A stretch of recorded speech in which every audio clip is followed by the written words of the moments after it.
بسم اللہ الرحمن الرحیم۔ شروع اللہ کے نام سے جو بڑا مہربان نہایت رحم والا ہے۔ السلام علیکم۔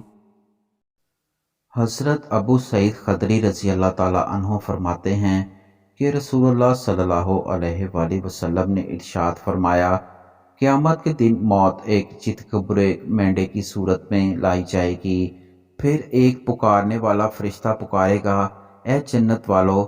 پکار سن کر اہل جنت سر اٹھائیں گے اور ادھر ادھر دیکھیں گے۔ وہ فرشتہ ان سے پوچھے گا، کیا تم اس جانور کو پہچانتے ہو؟ وہ سب کہیں گے، ہاں یہ تو موت ہے، کیونکہ ان سب نے مرتے وقت موت کو دیکھا تھا، لہٰذا پہچان لیں گے۔ پھر وہ فرشتہ دوبارہ پکارے گا، اے دوزخ والو۔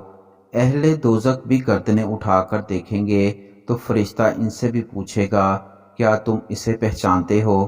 وہ کہیں گے، ہاں یہ موت ہے، ان سب نے بھی مرتے وقت اسے دیکھا تھا۔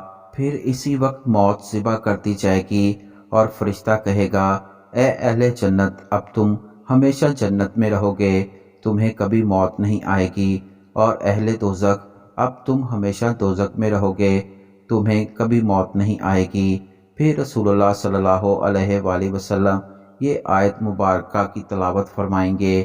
ترجمہ: اور اے پیغمبر، ان کو اس پچھتاوے کے دن سے ڈرائیے جب ہر بات کا آخری فیصلہ ہو جائے گا، جب یہ لوگ اس وقت غفلت میں ہیں اور ایمان نہیں لا رہے۔